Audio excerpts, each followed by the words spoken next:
Since 2008, she's been involved in the efforts to defend the teachings of science in her home state of Louisiana. So please welcome Ms. Barbara.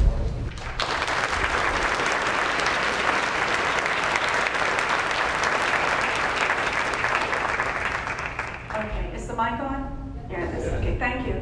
Well, I'd like to thank the organizers for inviting me. And I have to say, this is one of the most well-organized conferences I've ever attended. I've never gone to a conference where the conference bag had both a Twix bar and a condom in it.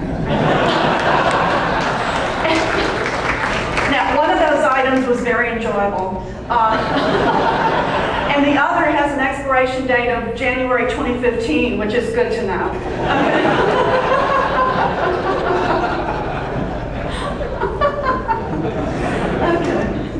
Let's get off to a silly start, shall we?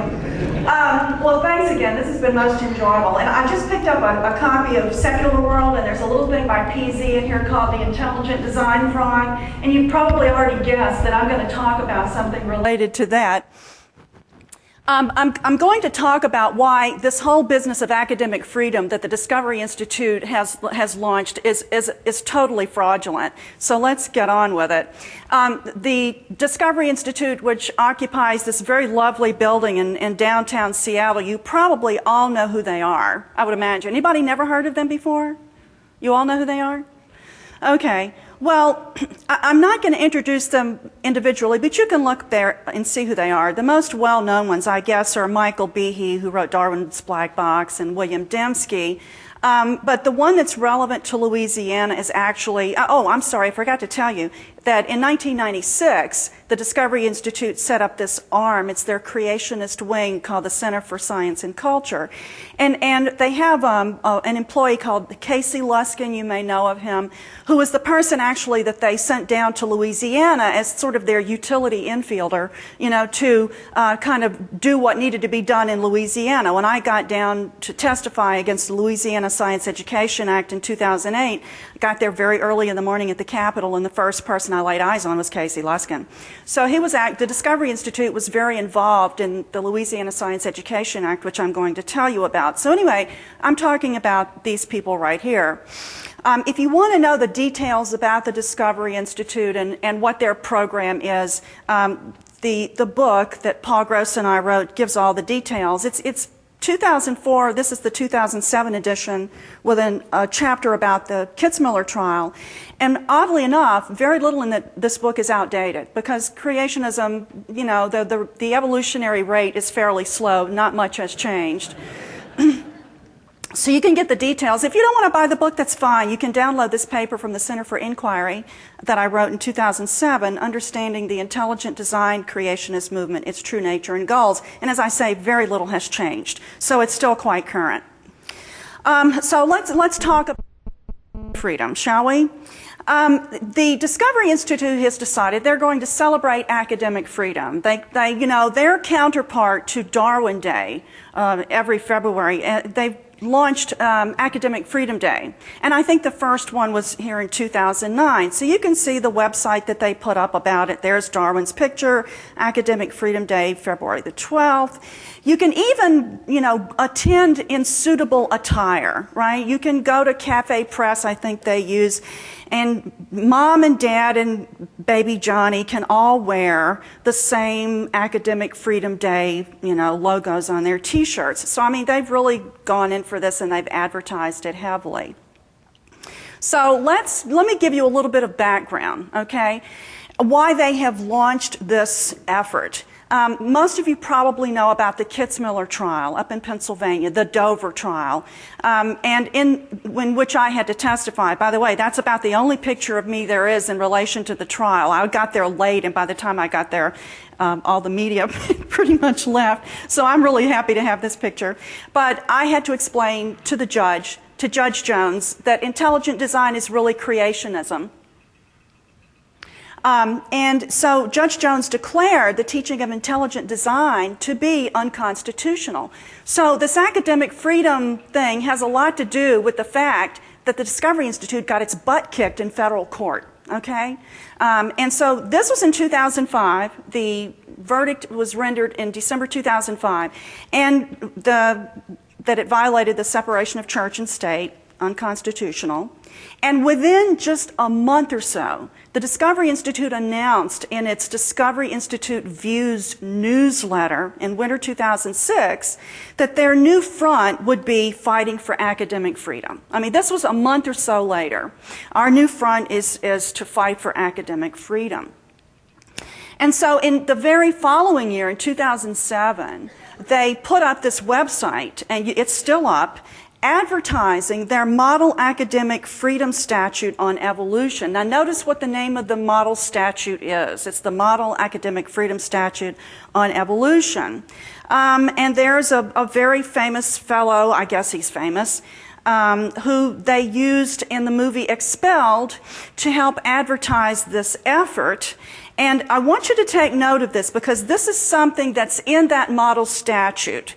It's a religion disclaimer, which everybody knows. If you're writing a bill that has only to do with the teaching of science, you need a religion disclaimer in it, right? So it's in there.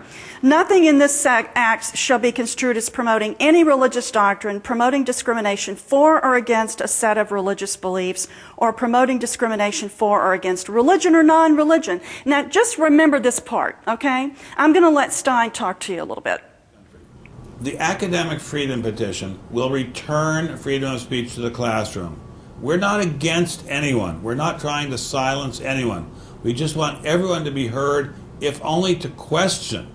Surely this is part of the Constitution. If you will please go to the bottom of this message, note the website, go to your computer, go to that website, and express your feeling that you want your children and grandchildren and great-grandchildren to have the freedom of speech that Americans died for. You'll be doing a good day's work today. Thank you very much.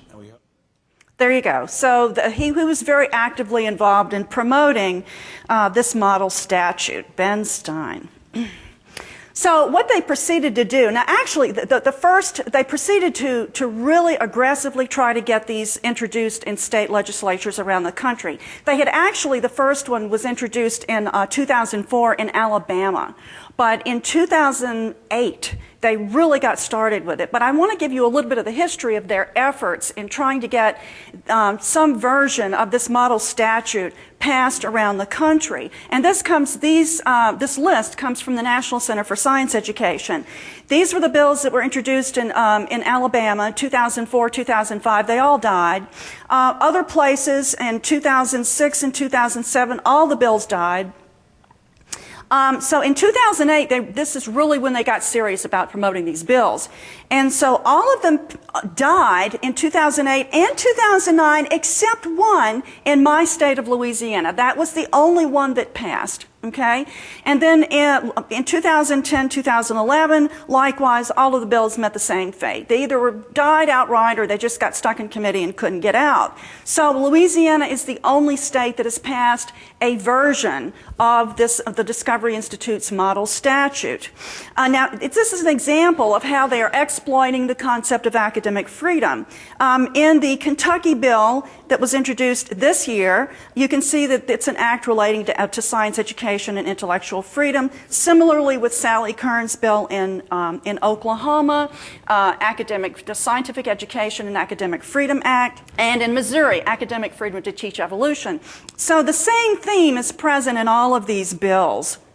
So they're really playing up this theme of academic freedom, or intellectual freedom as they call it.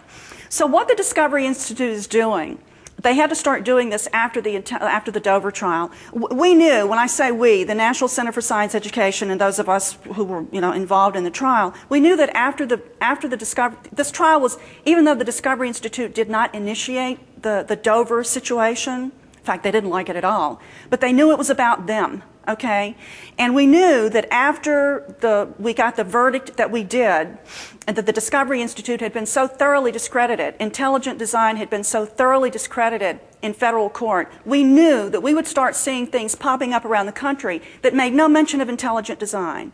We knew that we would be seeing certain code phrases, and that's exactly what has happened. One of their favorites is teach the controversy. These are the code terms that the Discovery Institute is now using.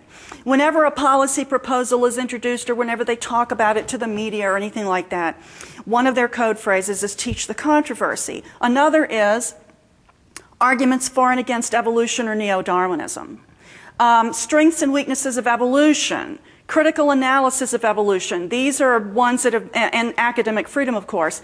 The strengths and weaknesses was the one that they used in Texas, as Eugenie showed you yesterday. But in Louisiana, it's been the critical analysis of evolution and academic freedom. And their latest one, which Eugenie talked about yesterday, was analyze and evaluate, the evidence for and against evolution, or whichever one that she showed you yesterday. But the two that they used in Louisiana were critical analysis of evolution and academic freedom. So these are all of their code phrases. Now, let me tell you, these are not new. Okay, the only one that's relatively new is teach the controversy, and then this analyze and evaluate business they came up with. But the other ones are all old creationist code terms that go back decades. So if you want the most up-to-date information that I've done on their strategies, okay, and the history, the historical background of what the Discovery Institute is doing, if you have access to this journal, Evolution, Education, and Outreach, last year I published an article called It's Deja Vu All Over Again, talking about their strategies. It will bring you up to date, but also give you the history of where these strategies came from. So in Louisiana, our bill initially was introduced by Senator Ben Nevers, who's a very conservative member of the legislature, is always trying to get some form of religion into the public schools. He introduced Senate Bill 561, which actually had the title, the Academic Freedom Act, the Louisiana Academic Freedom Act. And it provided for allowing the teaching of some scientific subjects, such as biological evolution. You'll see there the chemical origins of life, which is an old creationist code term. But they added to it global warming and human cloning, right? This is what they were targeting in that bill. Well, there was some, we had to work fast, and we weren't, as you probably know, successful. But we did mount some opposition to the bill. Now, Senator Nevers was working with the Louisiana Family Forum, which is an arm of Focus on the Family in Louisiana. Focus on the Family has over 30 affiliates in the various states. And so they were working with Focus on the Family. Now, the executive director is Reverend Gene Mills, you can see there on your left, and one of the operatives, who calls himself a consultant, was Darrell White, a former Baton Rouge City Court judge. Now, the Louisiana Family Forum advertises itself as an organization whose mission is to persuasively present biblical principles in the centers of influence on issues affecting the family. And the center of influence for them is their office a few blocks, their center of influence is the Baton Rouge, the Louisiana State Capitol, which they practically live there, okay? Their office is only about 3 blocks away. And for all practical purposes, I'm not exaggerating, is that when it comes to social policy and any legislation or policy affecting social issues, these people run the state of Louisiana. Okay, they literally do have their way in the legislature. They're probably the most powerful non-oil and gas related interest group in the state of Louisiana. They're very powerful. Now, so these are the players that enabled us to end up with this law. Of course, there's Senator Nevers. He was working with Reverend Mills, the director of the Louisiana Family Forum, and Darrell White. Of course, the Discovery Institute has their own legal guru, a guy who teaches tort law at Gonzaga University, David DeWolf. Then in the lower right is Representative Frank Hoffman, who is a legislator who was very closely allied with the Louisiana Family Forum. And then in the lower left is Dale Bayard, who's the Louisiana Family Forum's point man on the State Board of Elementary and Secondary Education. So these people had all their ducks lined up way, way, way before they ever introduced the legislation. Now, I'm only going to give you one guess as to who the linchpin of this whole plan to get this legislation passed. Who is the single most important person in their plan?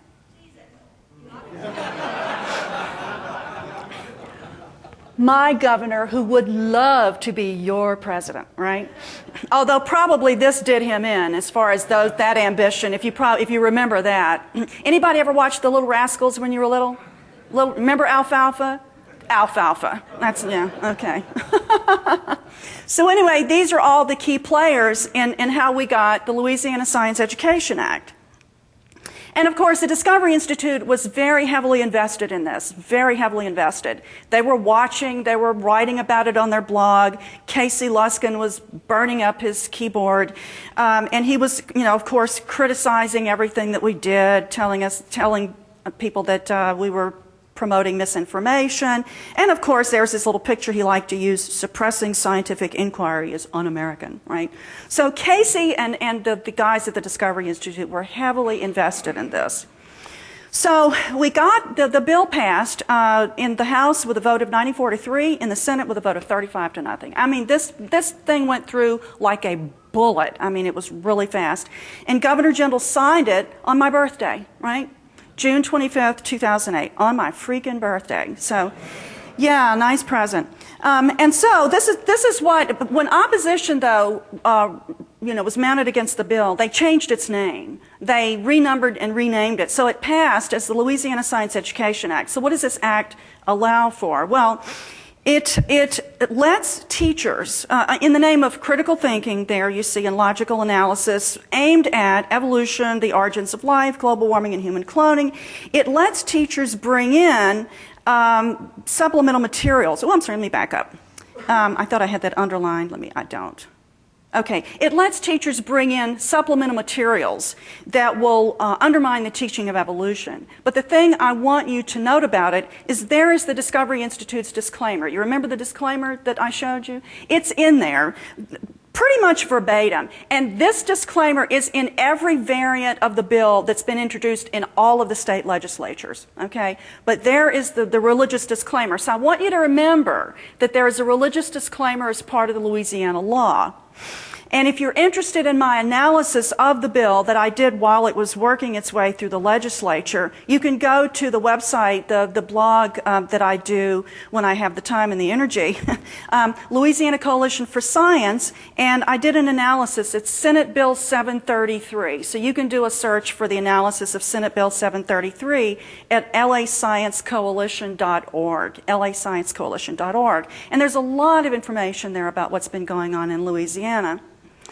So anyway, the Discovery Institute was watching everything, okay? And the minute Jindal signed the bill, I'm not kidding you, within minutes, we found out about it 2 days later when it hit the newspapers. He did it very quietly, didn't make any announcement. And within minutes of this showing up in the Baton Rouge Advocate in Louisiana, the newspaper, the Discovery Institute posted their victory announcement. Victory in Louisiana, right? Louisiana was deliberately targeted, okay? They had all of the pieces down there that they needed.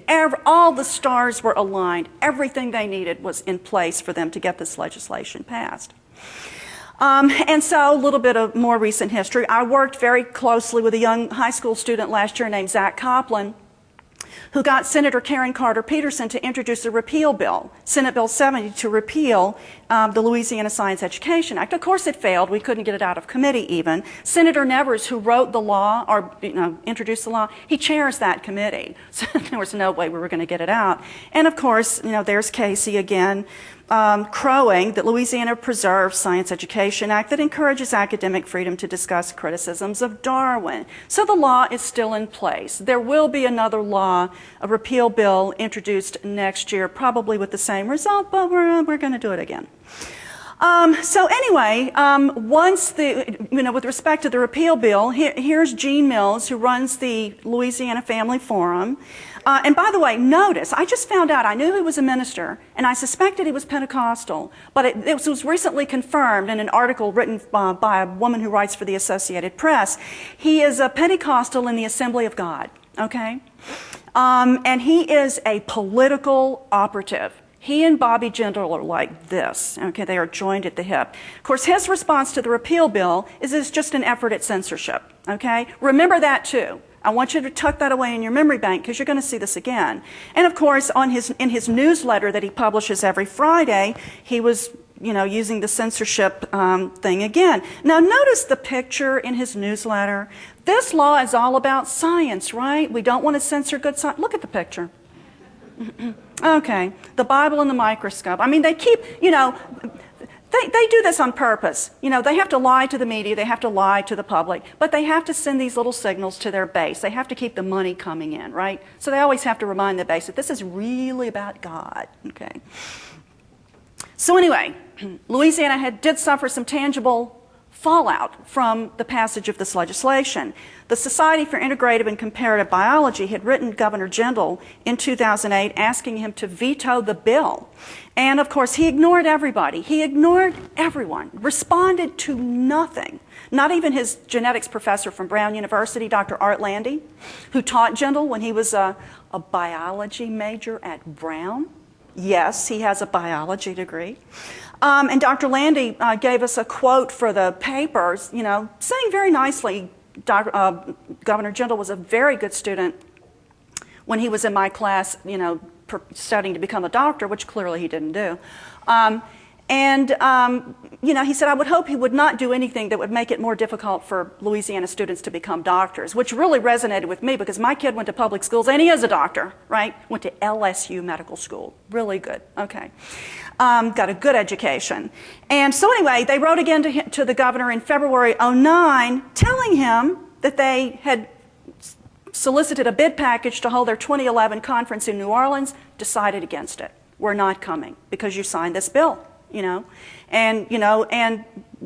This is tangible fallout. This is money that New Orleans did not get. Now you can see there, you have a little tip of where they decided to go, right? Utah, right? Utah, why? Because when a legislator there introduced a bill in 2005 that was a creationist bill, the Utah State Board of Education adopted a very strong statement saying that evolution is central to our curriculum, right, in the public schools. And they reaped the reward of their support for science. That's where the SICB went this year. There you go. Theory of evolution is a major unifying concept in our K-12 science core curriculum. Really good. Okay, so now, how did this intelligent design morph into or evolve into academic freedom? I gave this talk up in New York the first time, and I used this little comic that I found, but I noticed when I was going through my slides a couple of days ago, it's particularly apropos here, right? Okay, so let's look at the evolutionary history of intelligent design to academic freedom. Back in 1979, Wendell Bird, a young attorney in Atlanta, Georgia, wrote up a resolution for balanced presentation of this is in 79, 30 years ago, for evolution and scientific creationism. Now, ostensibly, this is only supposed to be a resolution for things like school boards, right? And it was, of course, there's an academic freedom rationale, right, to provide academic freedom for students. And also there's the religion disclaimer. This is 1979.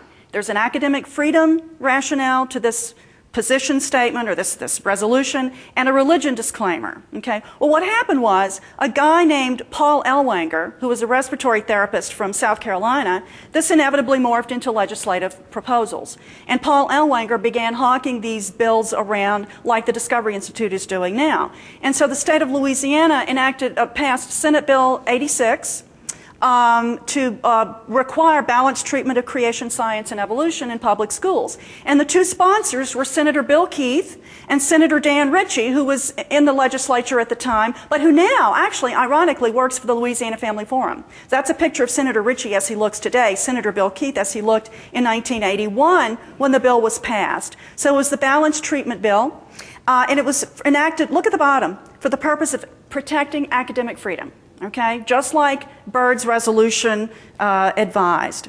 So it was immediately litigated, and you probably know that the Supreme Court in 1987 declared it unconstitutional in their Edwards versus Aguillard opinion, and declared it facially invalid. They didn't, there wasn't even a need to wait for the bill to be implemented. It was invalid, unconstitutional as it was written. And the court specifically rejected the academic freedom defense, among other things. That requiring schools to teach creation science with evolution does not advance academic freedom. In other words, the idea was that it didn't give teachers any academic freedom that they didn't already have, right? The other thing they said was that teachers are not free. K-12 teachers do not have the level of academic freedom that sometimes people think they do because they're teaching a captive audience of minor children.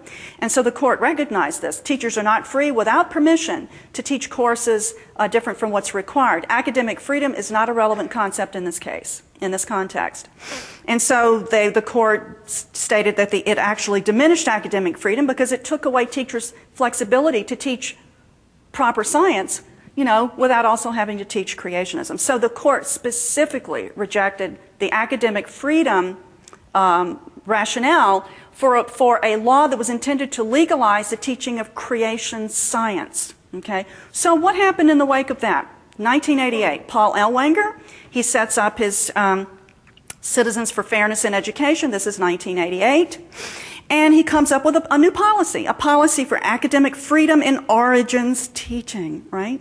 Okay? You've got to, this is one of the constants among creationists. Every time they lose in federal court, they change their language. And it's always to a more sanitized terminology. And so, origins teaching, that's an immediate tip-off that this is really creationism. But there's one of your code words, strengths and weaknesses of concepts on origins. So he is promoting this policy for academic freedom in origins teaching. Well, what did Bill Keith do after his bill was declared unconstitutional? Well, he had, during that process, while it was going through the courts over a period of 6 years, he had set up the Creation Science Legal Defense Fund. And so what did he do in March of 1988? He retitled it the Academic Freedom Legal Defense Fund, right? Now this is consistent. You can predict it, right? And so this was in 1988. And I would point out that this 88 was right about the time, it was the year that the creation science movement, which was taking, the intelligent design movement was taking shape in the early 80s. And the year after the Edwards decision came down, I think it was Charles Thaxton, one of the early founders of the intelligent design movement, came up with the term intelligent design to replace creation science. And it was this was about the time where all of the language in the Pandas book that you probably know about, that I had to testify about in court, this was about the time that they were cleaning up the language, taking creationism out and putting intelligent design in. This was all happening in the wake of and because of the Supreme Court decision in the Edwards case. So he kept that organization alive as long as he could, but in 1992, he had to close the doors to the ministry, right? So all along, it was very clear to everybody that this was a religious effort. It didn't matter how much they tried to clean up their language, but they did adopt an explicit academic freedom rationale, both in the legislation and then later after it was declared unconstitutional. So this is a book that Senator Keith wrote. It's called Scopes 2, The Great Debate. And if you look it up on Google and find his publisher, he's given these away free. For just the cost of shipping, $5. It's worth it because it's a really, really good history from an inside view of what went on. This is Senator Keith today. I'm only going to give you one guess as to where he lives now. Texas. That's right. He's yours. Okay. And now he writes books, and this is his most recent book. I couldn't get a very good copy of it. It's called Getting Old Ain't for Sissies. And so he writes books and he's still actually promoting this book about the Louisiana episode. And I do recommend it. It's a very good historical account from the inside. So now I'm going to let you see a little film clip from early 1987, I think, or 86. This is on the National Center for Science Education's, I think it's on the YouTube page where we post a lot of videos. It's called a little section called Blast from the Past.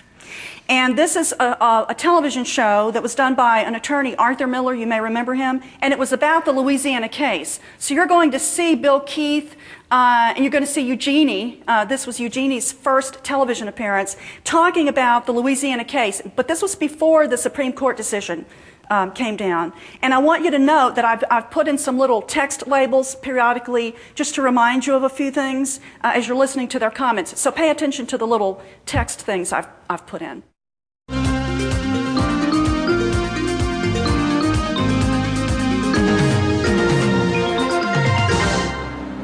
From Washington, D.C., headlines on trial with Harvard Law professor Arthur Miller. In great admiration, William Shakespeare wrote, "What a piece of work is man."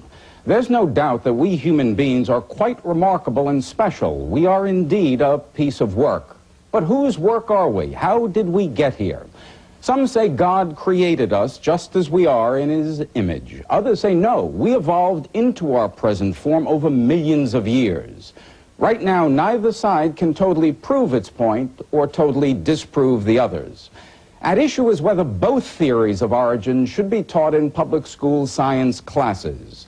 Creationists claim that they are being censored, and evolutionists argue that to teach creationism would corrupt the separation of church and state. From today's headlines, we'll put this question on trial. Should creationism be taught alongside evolution in public school science classes? Are we relatives or created in God's image? Here to help us sort things out are four expert witnesses. Bill Keith heads up the Creation Science Legal Defense Fund. As a state senator, he sponsored Louisiana's creation law. Mr. Keith would like to force the teaching of creationism in public schools. Aren't you trying to teach religion in the public schools when you propose this statute that says creationism should be taught? I think a real careful reading of the statute itself would show that religion is prohibited from being taught in any classroom in the state of Louisiana under the auspices of this law. It's totally separate and apart from the book of Genesis, and there are scientific data that point to creation, and that's what we think ought to be taught in the public schools. But divine creation? That sounds like religion to me. We don't define it as divine creation. We call it creation science. Creation science. And the divine part would be the editorial part that would come from you and not from us. You were a state legislator, and you've got some experience with this. Let's suppose, without getting into details, that a statute comes before the legislature that says creationism and evolution should be given equal or balanced treatment in the high school curriculum. Why do we need a statute on high school education? I think it enhances academic freedom. It expands the student's right to know. It does so many things as far as doing away with bigotry and censorship and these types of things. But we normally rely on school boards and high school teachers to make decisions like that, not the big shots in the state capitol. But what are you worried about? I'm worried about academic freedom. I think that a great deal of scientific material that points to creation is being summarily censored out of the public school curricula. Censored? And I think that's wrong, yes. Censored? Yes. You think there's a conspiracy out there? I don't know why it's being censored, but it's being censored. Censorship? It's out of the public school curriculum because it's lousy science. If this stuff was such great shapes of science...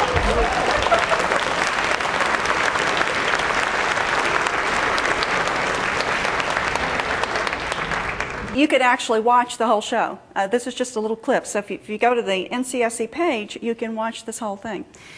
So, I mean, look, what other evidence do you need to show that what the Discovery Institute is promoting now as academic freedom is a total fraud? It's a total sham. I mean, they're using the same language. It's just recycled stuff, and and the Discovery Institute is really assiduously trying to avoid the use of the term intelligent design. Something funny happened when the bill in Louisiana was first introduced in late March of 2008. Senator Nevers was interviewed by actually my hometown newspaper, the Hammond Daily Star.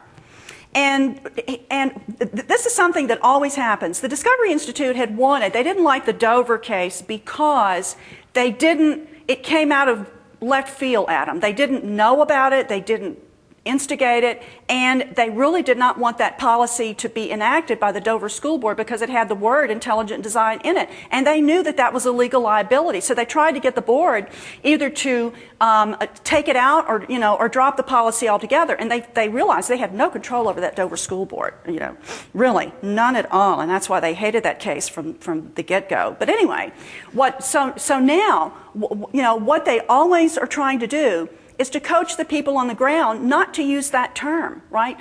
Don't breathe anything about intelligent design, or for God's sake, don't say creationism, So when Senator Nevers was was interviewed by the Daily Star, what did he do?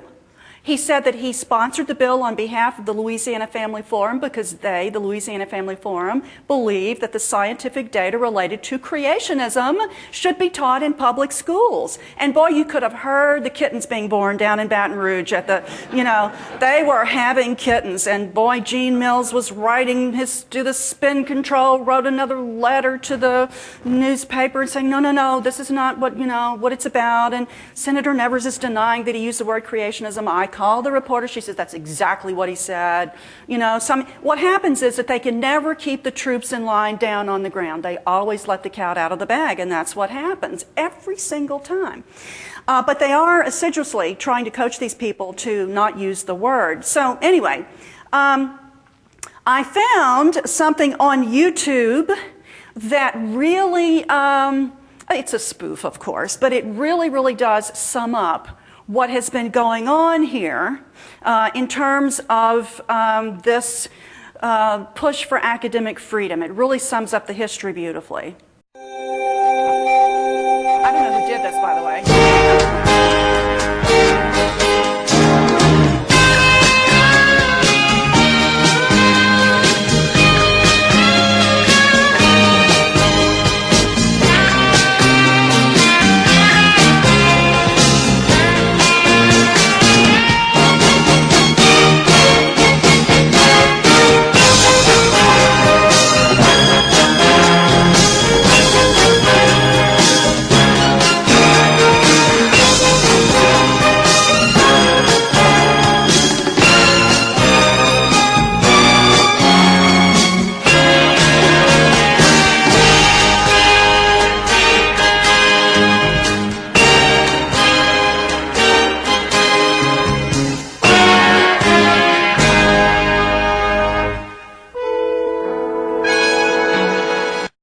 The only thing they didn't add was this, okay?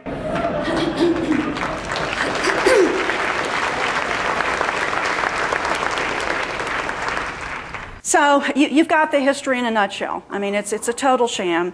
So now we have, under the guise of academic freedom, we have the Discovery Institute promoting things like this. This is the textbook that came out after the Dover trial. That's really the replacement for pandas. It's called Explore Evolution. And even though the term intelligent design is not in the book, it's recognizably about intelligent design. As you can see, the term irreducible complexity is in there. That's an old creationist concept. Michael Behe did not invent that, okay? He got that from earlier creationists. It's a stealth creationist textbook. It's got sanitized terminology. It attempts to undermine evolution. It's based on Jonathan Wells's book, Icons of Evolution. It challenges common descent. It's written by identifiable creationists up at the top, most of whom are from the Discovery Institute, and it's got one of the standard code phrases as the subtitle, The Arguments for and Against Neo-Darwinism. So this is what the academic freedom effort is all about, is to disguise intelligent design, creationism, to get this kind of stuff into the classroom, and this is what, it's legal in Louisiana now. Okay, and so a teacher can just bring anything that she wants into the classroom until she gets caught. And so this could be going on now. We don't know. We've had no reports, but it could be going on. It could go on for 10 years or so until some kid's alert enough to report it and mommy and daddy are concerned enough to complain about it. So anyway, that's the situation in Louisiana, and I can't let the opportunity go by to put in a couple of plugs for organizations that work very hard on behalf of science education. You already know about the National Center for Science Education, and of course, Americans United for Separation of Church and State, both of whom provided invaluable assistance during the Dover trial, I want to say. And so you can join, you can support evolution and get information about what you can do in your locales to promote the teaching of science, and you can join Americans United and support the work they did. And this has been so much fun. Thank you very much.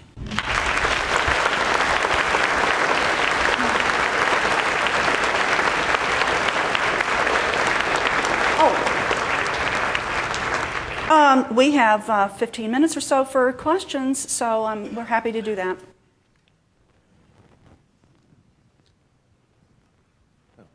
Hi, Dr. Forrest. Hey. It seems to me that the only way to get the creationists to stop using a certain tactic is some type of binding federal decision. Is there such a thing possible for the teach the controversy academic freedom tactic, or is it too sanitized? Well, we have two binding federal decisions, one 1968, Epperson versus Arkansas, and one's 1987, the Edwards versus Aguillard.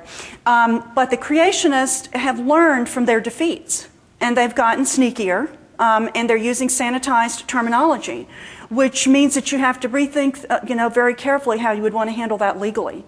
There's been no challenge in Louisiana to the bill as it's written.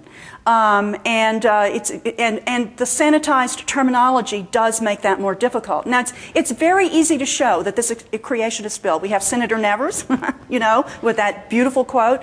My analysis of the bill shows the historical context, who's promoting it. It's extremely clear. And we have things that the Louisiana Family Forum have said. They're the only, and by the way, they're the only people in the state, the only group in the state that wanted this bill. They're the only ones that promoted it.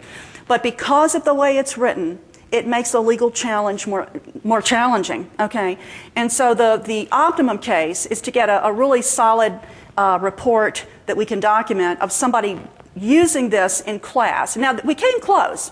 My school board, I live right down the road from the Livingston Parish School Board, and in July of last year, they actually did talk about using this bill to teach, the Louisiana Science Education Act, to teach creationism, using that word, and we thought, we got them, But that was two guys who were going off the board, and I think they just were trying to cram something through before they went off, and so far the board has had the good sense not to do anything. But somebody eventually somewhere is going to slip up. Okay, and eventually we'll get something. But the sanitized terminology is trickier to deal with.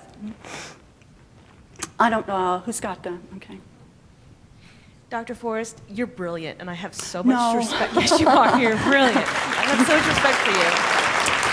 It's not brilliant. It's just it's called being a workaholic. Well, thank you. That's all it really is. Whatever we call it. Thank you so much. I'm a former public school teacher here in Texas, and former. Okay. Yes. I stopped when we had our little girl, and I wanted to stay home with her. But when it came time to put her into the school system, my husband and I opted out of the Texas school system. And forgive me for making more of a comment than a question. We actually have her enrolled in Dallas at the French school there. So she's taking the French public school national curriculum. And just for a bit of insight into what that means, in second grade, they covered all of human sexuality, beginning with farm animals. They took a trip to the farm, and they proceeded from there and left no question unanswered. In third grade, they covered all of human evolution, including Homo habilis, Homo erectus, with pictures, timelines, fictitious stories about the different origins of myth and things like this. It is so refreshing. And the French have these satellite schools all around the world. There's one here in Houston, there's one in Austin, there's one in Dallas. There may very well be one in your community. She does take her classes actually in French. They start at age 3 and go through high school level. So it's not a choice for everyone. It's also strictly secular in France. So anyone, if you're interested in voting with your feet and are so tired of the Texas system, if you have any questions, I'd love to talk to you later. But thank you so much for sticking with the actual public school system. If it weren't for the public schools, I would be working at Burger King. Honestly, it gave me my life. It gave me my life. It's why I am where I am today. The public schools and the public university system, and so I am so grateful to them for my teachers literally giving me the life I have. That I'm, that's why I'm involved in this. I think we need to fight for them,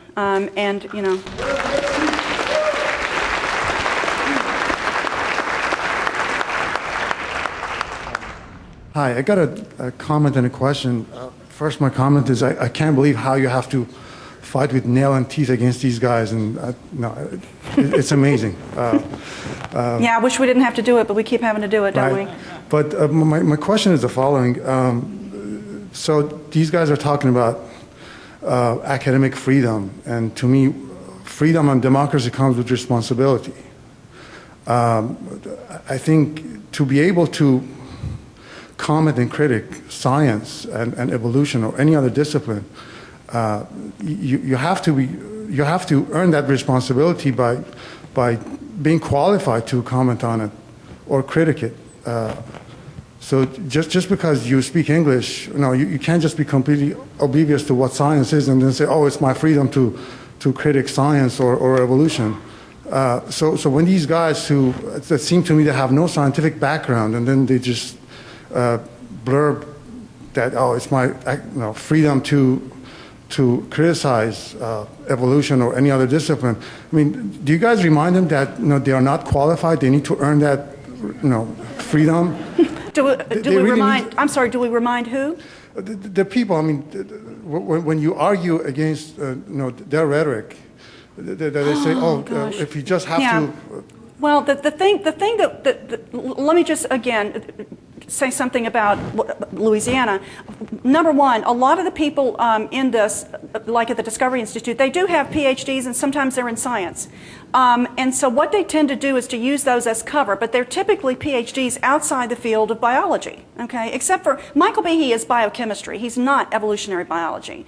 And this is what we found in Louisiana, that the people who have testified to the Senate Education Committee, the House Education Committee, some of them are scientists, but the only scientists that the Discovery Institute and the Louisiana Family Forum could find who would come and testify for the Louisiana Science Education Act were all from Louisiana College. Okay, it's a Baptist college, it's run by the Southern Baptist Convention, and they're all freaking creationists, These were the only scientists that they could come, but yet they tout their credentials. But just to show you, you're right, we need to look at the qualifications and the backgrounds of the people who are getting involved in this and try to really toot the horn about it. There's a gentleman by the name of Charles Voss, who, came into my parish, Livingston Parish, when my children were in school and tried to get a creationist curriculum guide accepted there. He's an electrical and computer engineer. He's retired. He has put out a PowerPoint slide to use as a supplement with the recently adopted slate of biology books that the state adopted in Louisiana. And he put out a PowerPoint slide to be used as a supplement, right? And the slide presentation that he made available on his website is about human evolution. And I kid you not, one of the slides he says, the general consensus among scientists is that humans are descended from chimpanzees. I am not kidding you, and I am just dying for an opportunity to use that at some public hearing or other. So yes, we need to point out that the people, there's another guy whose degrees are in linguistics and French and Spanish, I think, and he's pronouncing on the biology textbooks. So yeah, you're right. We do need to point out the sham of some of these people who claim that they have credentials that qualify them to speak. You mentioned Zach Copeland and his efforts. Do you have any update on the activism that he's still doing, if he is still involved in that? Zach Copeland? Zach is a freshman at Rice University, so he's had to hand that on to a couple of other high school students that are seniors this year.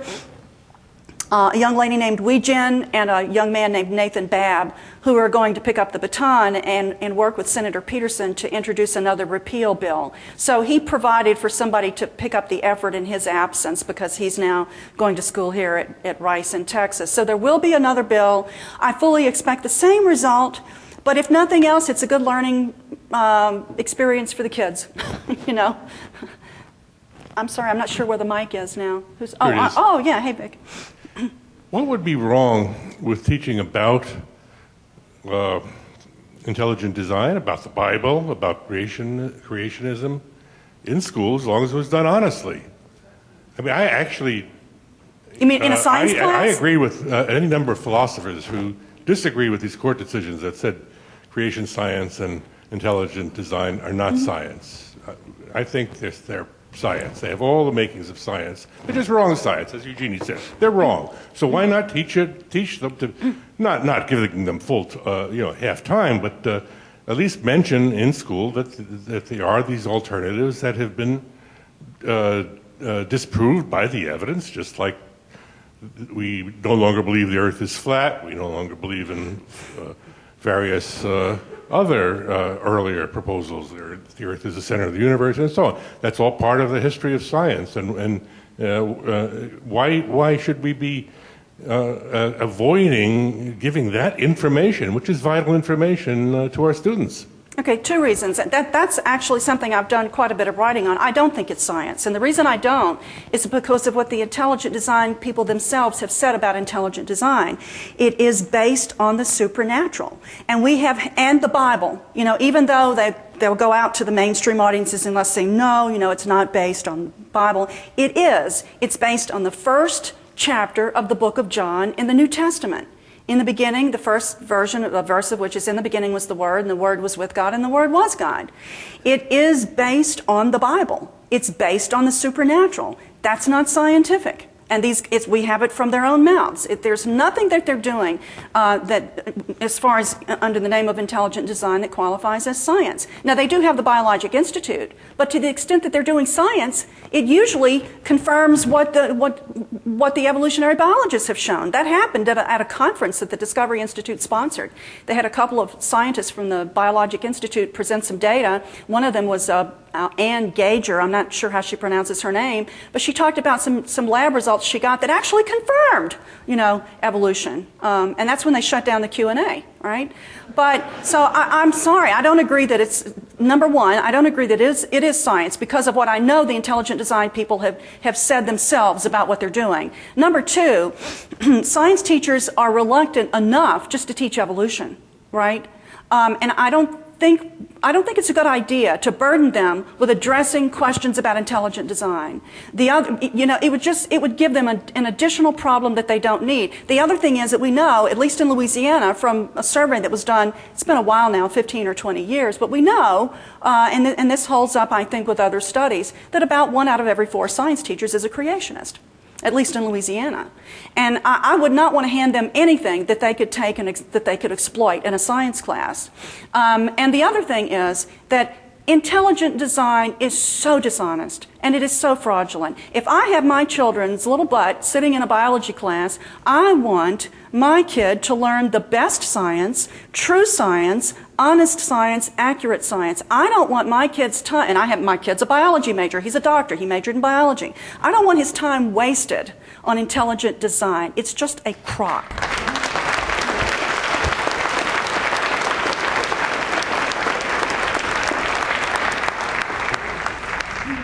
We're going where the mic goes. So. As a retired science teacher, so often I heard in the teacher's lounge, I wasn't a biology teacher, but it was shocking how many biology teachers over the years did not believe in evolution. Oh, yeah. And you wonder how well they taught it in the classroom. It was a surprise to me over the years. Yeah, I had an email from a man who was going to be teaching a class up in North Louisiana, and after being out of teaching for some years, and he was assigned to teach biology, and he was mortified that the teachers in the other sciences like physics were creationist, public school teachers, just mortified. So I'm just reluctant to give them any ammunition. I think we've got about 5 minutes before Elizabeth's presentation, so maybe just one more question.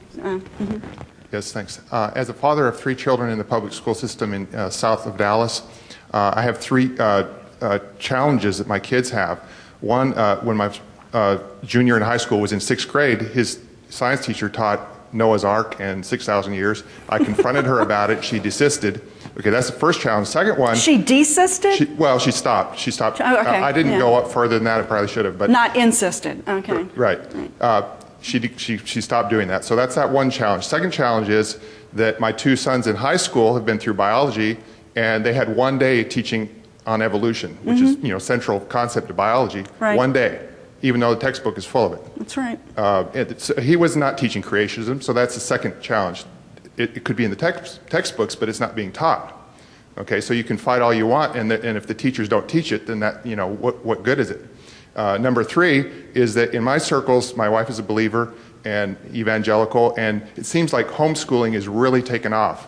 And I was wondering how, even if we win in the public schools, and the homeschooling movement takes off, well, we're not reaching anybody in those circles. And can you speak to, how much that is growing and how much of a challenge that is? Because I don't have homeschooling. Yes. Mm-hmm. I only know what I've read, and I saw some figures when I was working on my book. At the time, it was somewhere between 1 and 2 million, and not everybody who homeschools is doing it for religious reasons, but the majority of them are.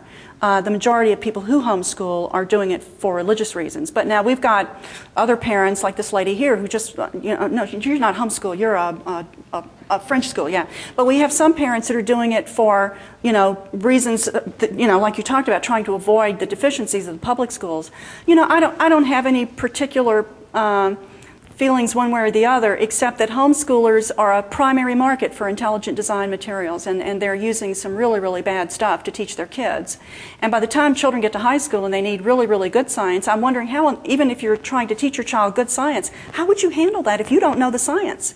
How are you qualified to judge the materials that your child is going to use? I just don't see how a parent can handle that responsibly, And so I think that given a choice of a teacher teaching creationism or 1 day of evolution, I'll take the second, right? Because kids can survive that as long as they're not brainwashed into thinking that intelligent design is science. But the challenge is to get it. To get teachers who are more willing to teach it, and there's no magic solution for that. So I think the thing that we have to do, and I'll make this my parting comment, is to become active, start organizing, get behind people to run for a school board who will support the teaching of science, get behind the teachers, and just, start making some noise, and try to at least defend what we have so that we don't lose even more. Thank you.